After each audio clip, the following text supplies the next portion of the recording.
very warm welcome to our parents, friends, and grandparents who are joining us today.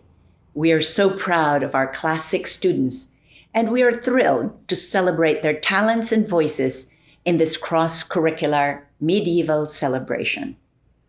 At the core of the Marymount mission is our commitment to empower each student to discover her own voice and to find confidence in that voice to challenge, shape, and change the world. Even in this very unique year, we are delighted that our Class 6 girls have been able to explore the richness of their medieval studies during their history, language arts, and visual arts classes. The students studied the medieval period in history and focused on 3 main treasured narratives in their language arts unit, including the Canterbury Tales, Robin Hood, and King Arthur.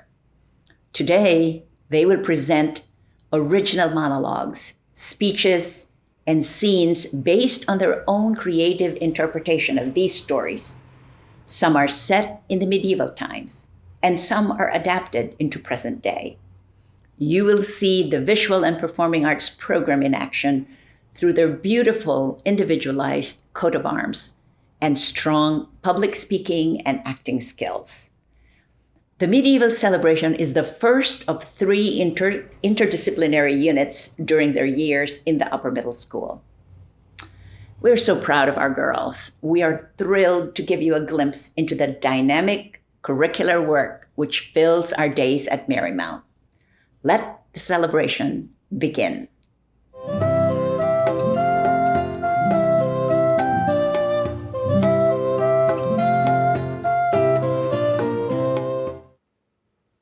Hello, and welcome to the Class 6 Medieval Festival. We are so glad you're here. Since January, Class 6 has been traveling through the medieval ages throughout both Asia and Europe in our history, English, and art classes. With the help of Miss Winch, Dr. Collins, Mr. Betts, and Mr. Smith, we've worked to make our medieval academic studies come to life. In history and English class, our cohorts worked in teams to write original scripts thinking about the Knight's Tale. Today, you will see some of our original scenes, monologues, and adaptations come to life on our very own Marymount stage. We are so proud to have written all these words you are about to hear. With Miss McCormick, we considered symbols and images that are meaningful to our personal identity, and each illustrated a personal coat of arms that will be shown throughout our video presentation. During these challenging days, we are grateful for the opportunity to perform, learn, and safely have fun with one another. So sit back, relax, and enjoy our never-before-seen medieval celebration.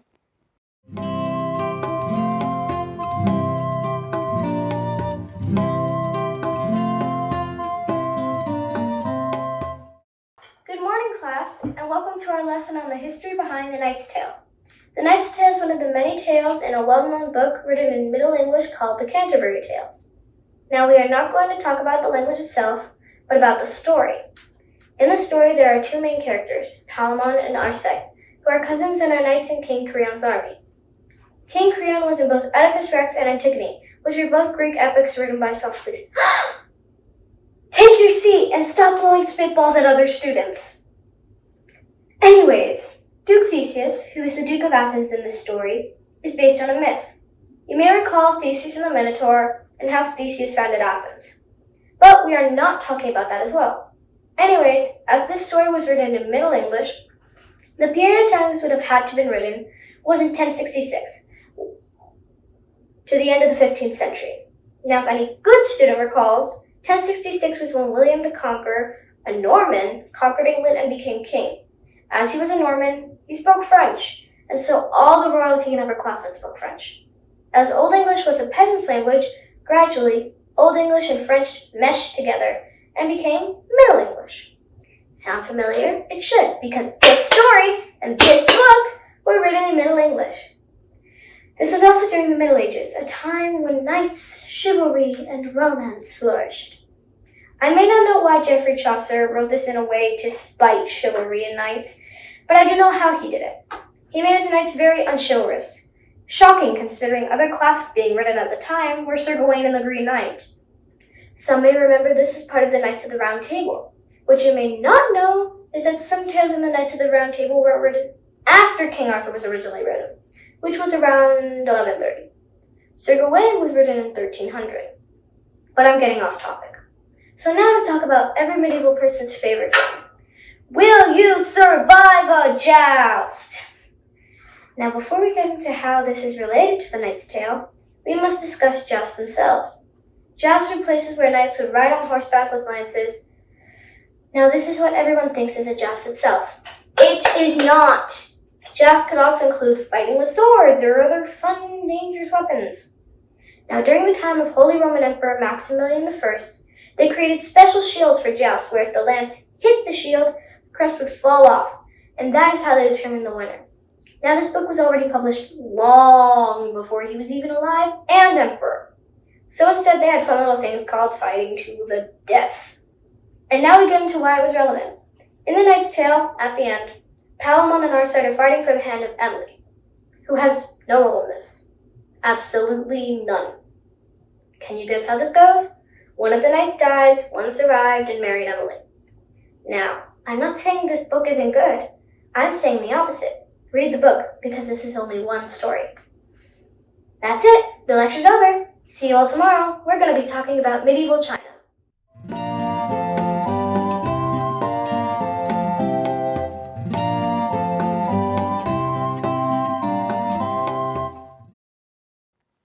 Who do you think will win the joust? I can hardly wait to see. It'll be me. I love Emily much more. No, it'll be me because God gave me this love and it will not be denied. I'm so chivalrous. Not. If you're so chivalrous, why were you locked in prison for so long? I was locked in prison fighting for my country while you were set free and changed your identity, which is not chivalrous at all. Well, oh yeah? Well, you fell in love with Emily so quickly and didn't even think about anything else. Very unchivalrous. Wait, what even is chivalry? I can't believe you, cousin. It is the pledge we take when we become knights at the knighting ceremony. Being a chivalrous knight like me means respecting women, respecting the Lord, protecting the weak and defenseless, to speak the truth, and much more. I follow all those things, which makes me the model knight. Before we get started, Arcite and Palamon, how did you fall in love with Emily in the first place? We were locked up in your prison for a few months and saw no one but each other. One day we saw Emily standing in the garden below. I loved her from that second on. She was beautiful and I loved her much more than Palamon. But I love Emily much more than Arcite, and Emily loves me way more because I am way more chivalrous. Okay, settle down. It's time to get ready for the joust. By the end of the day, me, Arcite the chivalrous knight, will have Emily's hand in marriage. Welcome, young and old, to see Arcite and Palamon fight for my sister-in-law's hand in marriage. When I blow this horn, the battle will begin. Tweet!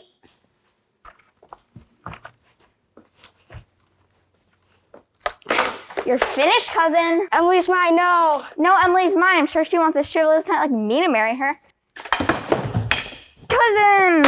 Oh no, what have I done? My best friend, Arcite, is gone. I've lost him over some silly girl. No!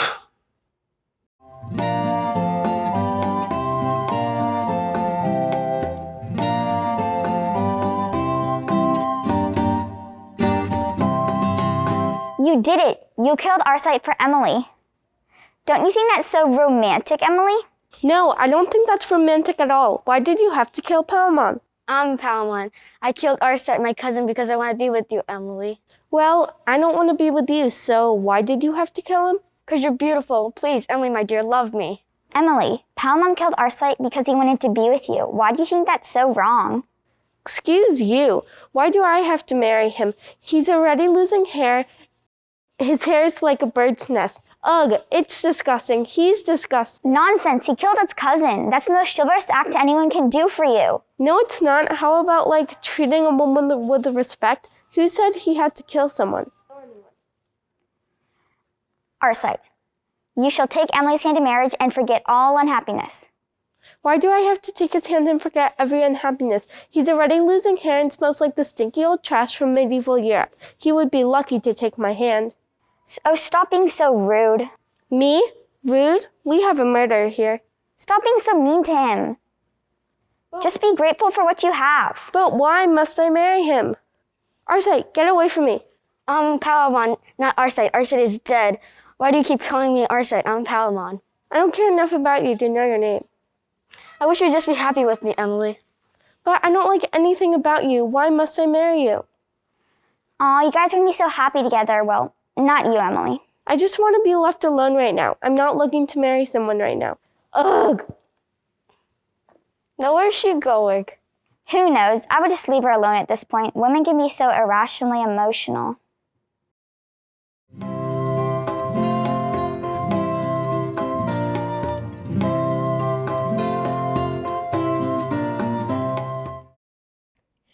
Have you ever felt like you were being watched? Not in a good way, but in a creepy kind of stalker way? Well, that's what I have been feeling for this whole month, and I'm not making it up.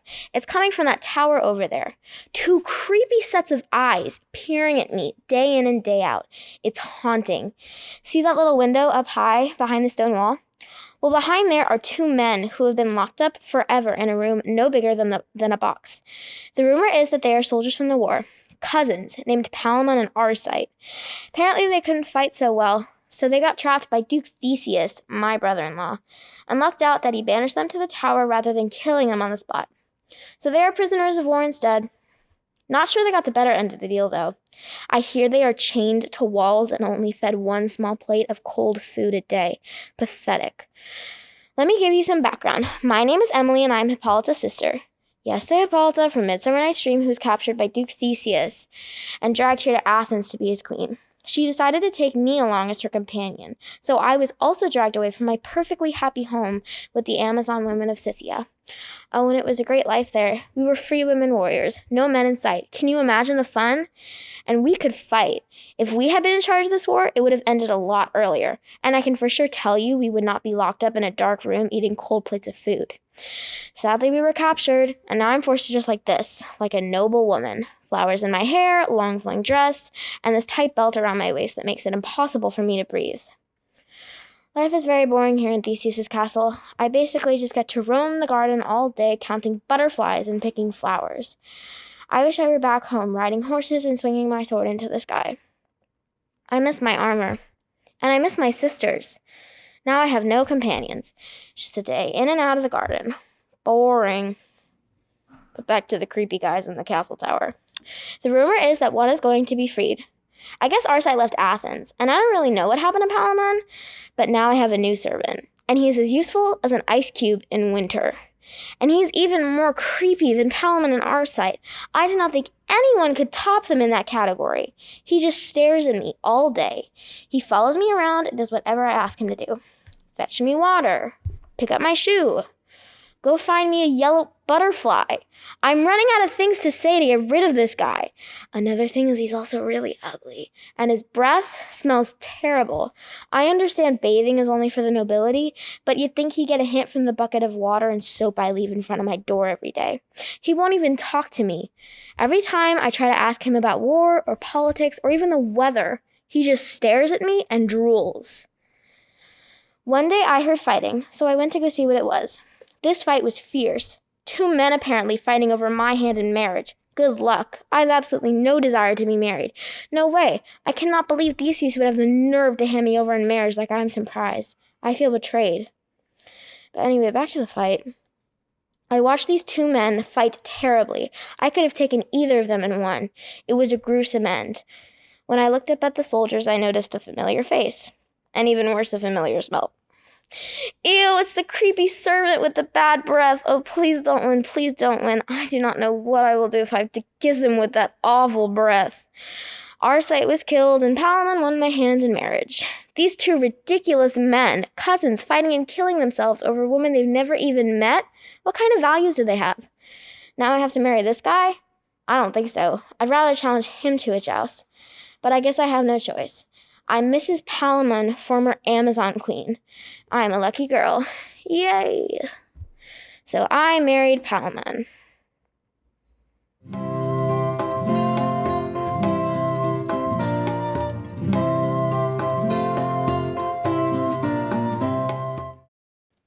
Today I saw a servant following me. He looked familiar. He also looked like one heck of a creep. I decided to keep him as my servant. Every day I saw him sniffing every seat I would sit in. It's like he's in love with me or something. He also looks so familiar, as if I've met him before. Emily, Today, 2 chivalrous knights will fight over your hand in marriage. You should be honored to soon have one of them as your husband. It really is fantastic. I will be hosting a joust tournament. It will take place in the courtyard. Yes, it's a great honor. If you don't mind telling me, who are these chivalrous knights, and are they actually chivalrous? Their names are Palamon and Arcite. Make sure to greet them before the fight. It's the respectful thing to do. Gee, those names sound familiar, but I just can't quite figure it out. Whoever comes out victorious will marry me? That's disappointing. I don't even know these guys, and now I will be marrying one of them. My parents died when I was little, so now my sister's husband is making every decision in life for me. It's so annoying. These are the 2 chivalrous knights fighting in a joust tournament for you. You look familiar. What's that? Oh, nothing. As I looked at them, I realized I had known them. It's my creepy servant that follows me around everywhere. There's also this other guy with the weird haircut and the bad mouth. This is a disaster. I don't want to marry either one of these guys.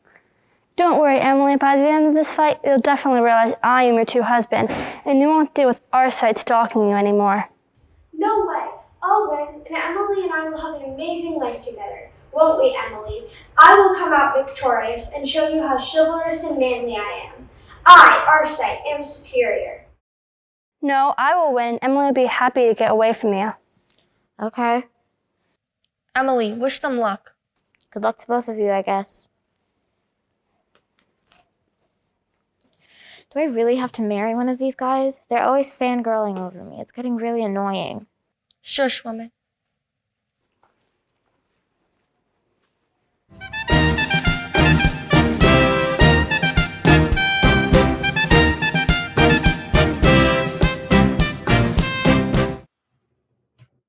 Rowan taught me how to use a bow and arrow last night.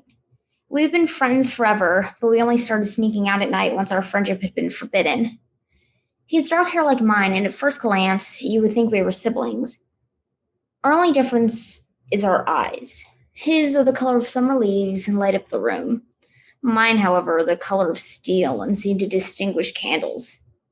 I went to go pick flowers for him in return for his help, but I looked up and saw the heads of 2 men, one with gray hair, the other brown, watching me. I hurried away and dropped the flowers. When I returned to the manor, I noticed a new servant. Exactly who hired the servant without consulting me first? He had a crooked nose, withering hair, and he obviously did not know how to dress himself. I could hear him muttering a sort of monologue when he got near me. When this happened, I found an excuse to go out of my chambers. I went to talk to Rowan again last night, planning on making it back by dawn, but he decided to teach me how to make a snare. I usually slide down a rope out of my window to reach opponents waiting back. Next, I moved silently around the side of the castle with no windows. This time, however, I made it back late, and when I moved into a clearing just outside of the castle, I found a crowd of people. The lead was Theseus himself. The group was gathered around what looked like 2 scrabbling dogs. A moment later, I realized the dogs were 2 extremely dirty men. When I asked for an explanation, I got it. I was now going to be the wife of one of these horrid men. No way. First of all, one of them had been stalking me, plus the other had something about him, like he was no good at all. There was absolutely no way it would ever happen. I didn't even know them. Theseus looked at me expectantly, and I realized he'd asked me a question. Seeing my blank expression, he said that a jousting tournament would be held to determine the man who would take my hand. I tried to keep my expression blank, but I'm surprised my eyes didn't burn holes through Theseus's annoyingly cheerful face. The day of the joust, I woke up early and made my way to the creek where I usually met Rowan. It was easy to wait in a way, with the hope of Rowan coming. Our love was now like paper and fire. I should be permitted to marry the man that I love. I was now a bit confused. Rowan should be here by now. I jumped onto Epona's back and started down the path. I found Rowan's wolf alone. I knew that Rowan must be close by, so I searched around. I found him on the ground, blood pouring from a gash on his head. My lungs seemed to stop working for a moment.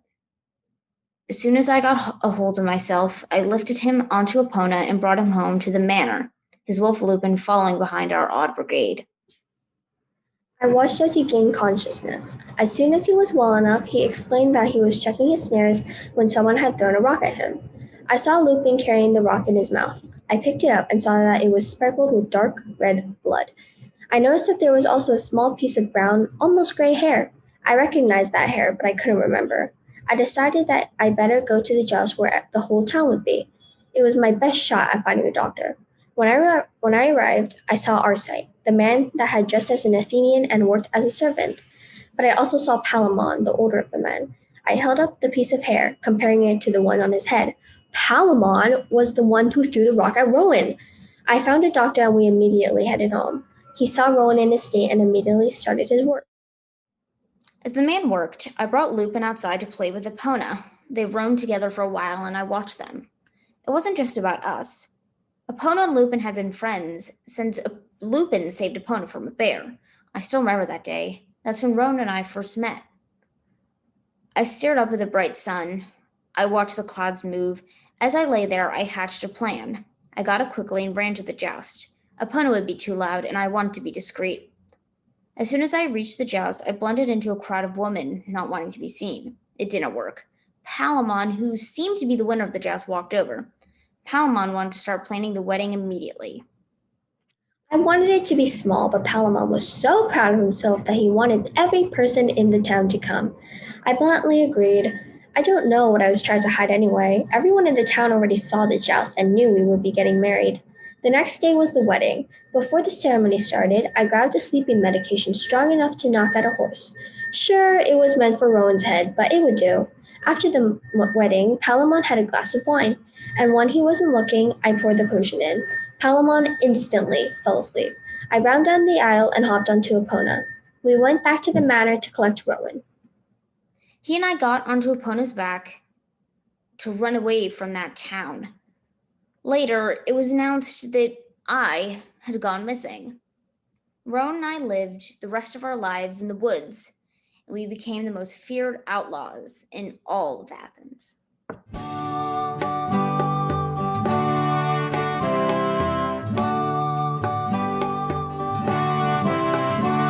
Hello. Welcome to the story of two cousins named Bryce and Lachlan. These two were inseparable. They did everything together. They even had the same liking in business and economics. Bryce was the founder of AZT Inc. His company sold machines such as printers and dishwashers. Lachlan was the founder of Zurge, a 5G network. They had signed up to have their products reviewed by an investor named Dr. Smith, and they were going to talk to them inside the conference room to try to convince them to invest in both of their companies. Lachlan, is everything all right? I'm so nervous. Serge really needs this investor to be on board, but I think we can do it. The company is perfect. Oh gosh, you're worried about your company? Maybe, because everyone needs appliances. Printers, dishwashers, they can't ever be replaced by your 5G high-speed internet. This guy would be nuts, like an actual cashew, to not invest in my company. What? I thought we were a team on this. But if that's how you want to play, fine. May the best company win. Oh boy. Lachlan and Bryce continued to bicker so much that they didn't even notice a beautiful young lady walking towards their table. Good evening. My name is Dr. Smith, and I'm sorry to inform you that I will only be investing in one of your companies, not all. So please do tell me which one is the better company. Oh boy. Lachlan spent no time trying to convince Dr. Smith his company was best. Surge is obviously the best company out of the two.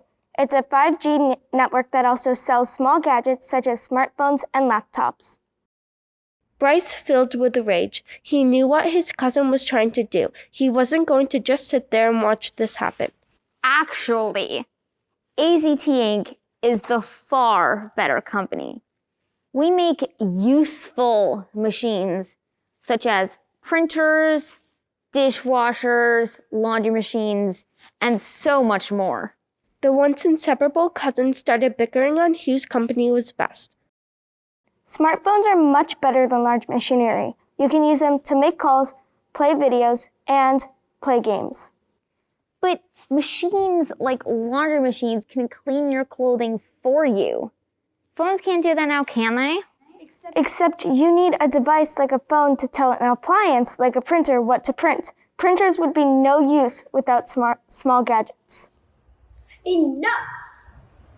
I already chose the company I'm investing in, and that is the Puppy Playtime Company. What? I said the Puppy Playtime Company. Well, haha. There must be some mistake here. Actually, I think I agree with you for once. I should have won. I was talking about myself. No, you weren't. Totally was. Quiet. That's enough. Haven't you guys seen the pandemic puppies nowadays? What people really need is great doggy care. Good luck with your soul-sucking technology. And that is the story of the once inseparable cousins who then started fighting over one girl.